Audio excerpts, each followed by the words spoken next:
कहते हैं, कुछ गाँव सिर्फ नक्शों में नहीं होते, कुछ गाँव अंधेरों में सांस लेते हैं और उन्हीं अंधेरों में लोगों की सांसें रोक देते हैं। आज मैं आपको एक ऐसे ही श्रापित गाँव की कहानी सुनाने जा रही हूँ। एक ऐसा गाँव जिसका नाम सुनते ही दिल की धड़कनें तेज हो जाती है। उस गाँव का नाम था कालीसर। कालीसर की सीमा पर कदम रखते ही हवा का हर झोंका जैसे मुझे रोकना चाहता था। पैर बिना हवा के हिल रहे थे और चारों तरफ अजीब सी सरसराहट थी, मानो कोई अदृश्य चीज मुझे देख रही हो। लोग अक्सर कहा करते थे, कालीसर में जो गया वह या तो लौटा ही नहीं, और अगर लौटा तो इंसान रहकर नहीं। मैंने इन बातों को हमेशा अफवाह समझा था, लेकिन उस दिन मेरी जिज्ञासा मुझे वहां खींच लाई। मैं जानना चाहती थी कि इस गांव में आखिर ऐसा क्या है। जैसे जैसे मैं गांव के भीतर जा रही थी, पत्तों की आवाज में किसी के रोने की हल्की गूंज शामिल हो गई। कभी लगा कोई मेरे पीछे आ रहा है, कभी लगा कोई सामने खड़ा है, लेकिन आंखों से कुछ नहीं दिखता था। मेरा दिल धड़क रहा था, पर कदम रुक नहीं रहे थे, जैसे कोई अदृश्य शक्ति मुझे गांव के बीचों बीच खींच रही हो। और फिर मैं रुक गई। मेरे पीछे कोई सांस ले रहा था। धीरे धीरे मैंने मुड़कर देखा और मेरी रूह कांप उठी। मेरे सामने एक औरत थी जिसके पैर जमीन से ऊपर थे, बाल बिखरे हुए, आंखें लाल, चेहरा आधा जला हुआ, और उसकी आवाज मानो मौत की सरसराहट हो। वह धीरे से बोली, तुम भी आई हो मेरा श्राप पूरा करने। मेरे होंठ सूख गए, मेरी आवाज जैसे कहीं खो गई। वह फिर बोली, उस रात जब हमारे गांव को जला दिया गया, हम सब चीखते रहे, पर कोई नहीं आया, कोई नहीं। अब हर नया आने वाला उसी आग का दर्द महसूस करता है। मैंने पीछे हटना चाहा, पर रास्ते गायब हो चुके थे। पैर मेरे चारों ओर ऐसे खड़े थे जैसे कैद बना दी हो। अंधेरा घना हो गया और हवा ठंडी नहीं, तेज और काटने वाली लगने लगी। अचानक चारों ओर आवाज गूंज उठी, कोई भी इस श्रापित गांव से बचकर नहीं जा सकता। मेरी आंखों में आंसू आ गए। मैंने ऊपर आसमान की ओर देखा, शायद आखिरी बार। और फिर जो हुआ उसके बाद मैं कभी पहले जैसी नहीं रही। लोग कहते हैं, आज भी अगर कालीसर के पास जाओ तो धुंध में एक धीमी आवाज सुनाई देती है। यह श्रापित गांव अब भी जिंदा है और अपने बदले का भूखा भी। लोग समझते हैं कि मैं उस गांव से बचकर वापस आ गई हूँ, लेकिन सच्चाई कोई नहीं जानता। कालीसर ने मुझे छोड़ा नहीं, बस मेरे साथ चल पड़ा। उस रात के बाद से मैं जहाँ भी जाती हूँ, एक परछाई मेरे पीछे पीछे चलती है। कभी दीवार पर दिख जाती है, कभी दर्पण में, कभी मेरे ठीक पीछे खड़ी होती है। मैंने कई बार महसूस किया है, कोई मेरे बालों को धीरे से छूकर कहता है, तुम वापस आओगी, तुम मेरा अधूरा श्राप पूरा करोगी।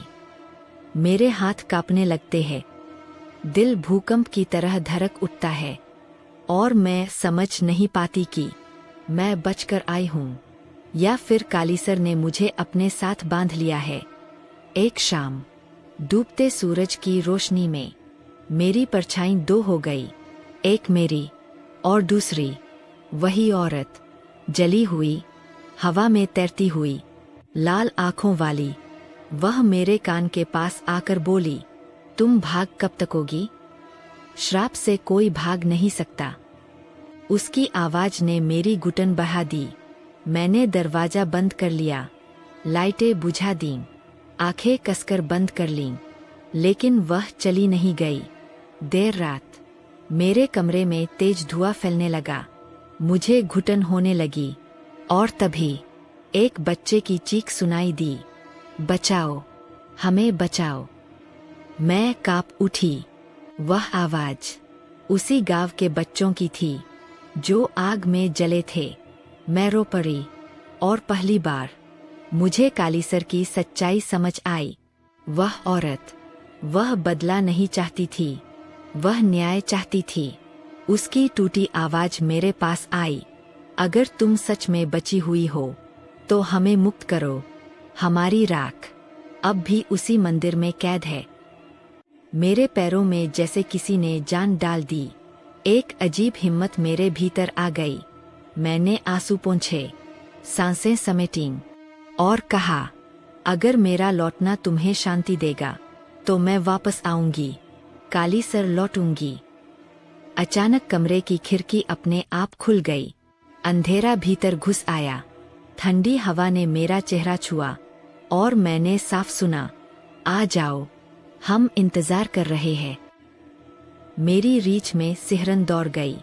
मैंने सिर उठाया और पहली बार मुझे लगा कहानी अभी खत्म नहीं हुई है, अब असली कहानी शुरू होगी, क्योंकि मैं फिर से उस श्रापित गांव जाने वाली हूँ। मैंने फैसला कर लिया था, जो भी हो, अब मुझे कालीसर वापस जाना ही होगा। पर जिस रात मैंने यह तय किया, मेरी खिड़की के बाहर एक हल्की सी आहट हुई, जैसे कोई मेरे आने का इंतजार कर रहा हो। मैंने पर्दा हटाया और धुंध में वही लाल आंखें चमकती दिखीं। मैं समझ गई, कालीसर ने मेरी बात सुन ली है। उस रात मेरी नींद नहीं लगी। जैसे ही सुबह हुई, मैं अकेली, बिना किसी को बताए, कालीसर की ओर चल पड़ी। रास्ता वैसा ही था, सूना, चुप और डर से भरा हुआ। जैसे जैसे मैं आगे बढ़ती गई, हवा भारी होती गई। मेरे कदम मानो धरती में धंस रहे हों, पैरों की टहनियों से। फिर वही आवाज सुनाई देने लगी, वापस आई है, वापस आई है। मुझे पता नहीं था यह स्वागत है या चेतावनी। जब मैं गांव की सीमा पर पहुंची, अचानक सब कुछ शांत हो गया। इतना शांत कि मेरी अपनी सांसें भी तेज लगने लगीं। मैंने हल्के कदमों से भीतर प्रवेश किया और फिर किसी ने मेरा नाम पुकारा। वापस आ गई? मैंने मुड़कर देखा, वही औरत, जली हुई, हवा में तैरती हुई, चेहरे पर वही दर्द, वही आग, वही चीखें। लेकिन इस बार उसकी आंखों में डर नहीं था, एक उम्मीद थी। वह बोली, हमें मुक्त कराओ, हमारा श्राप खत्म करो। मैं कांप रही थी, पर मैं यहाँ डरने नहीं, कुछ खत्म करने आई थी। मैंने उससे पूछा, मैं क्या कर सकती हूँ? उसने अपना कांपता हुआ हाथ उठाया और गांव के पुराने मंदिर की ओर इशारा किया। वह बोली, उस रात जब हमें जलाया गया, हमारी राख इसी मंदिर में बंद कर दी गई। जब तक वह राख बाहर नहीं आएगी, हम इस श्राप से मुक्त नहीं होंगे। मैं धीमे कदमों से उस पुराने टूटे हुए मंदिर में चली गई। दरवाजा अपने आप खुल गया। अंदर अंधेरा था, पर अंधेरा मुझे रोक नहीं सका। एक कोने में पड़ा एक जला हुआ घड़ा, जिसके अंदर सदियों का दर्द भरा हुआ था। जैसे ही मैंने वह घड़ा उठाया, अचानक गांव भर में चीखें गूंज उठीं, पैर तरतराने लगे, हवा तूफान बन गई और कालीसर फिर से जलता हुआ दिखने लगा। औरत मेरे सामने आ खड़ी हुई। वह चिल्लाई, घड़ा बाहर ले जाओ, जल्दी। मैं भागी। पहले कभी इतना नहीं भागी थी। वह घड़ा बहुत गर्म था, मेरे हाथ जल रहे थे, पर मैं रुकी नहीं। गांव के बाहर पहुंचते ही मैंने घड़ा जमीन पर रख दिया और घड़ा अपने आप फट गया। एक तेज सफेद रोशनी आसमान में उठी, जैसे किसी ने सदियों पुराना बंद दरवाजा खोल दिया हो। हवा शांत हो गई, चीखें बंद हो गईं। औरत धीरे धीरे मेरे पास आई। उसकी आंखों में अब आग नहीं, शांति थी। वह बोली, तुमने हमें मुक्त कर दिया, अब कालीसर का श्राप खत्म हो गया। उसका चेहरा धीरे धीरे सामान्य होने लगा, घाव मिटने लगे, आंखों से लालपन गायब हो गया। और पहली बार वह इंसान लगने लगी।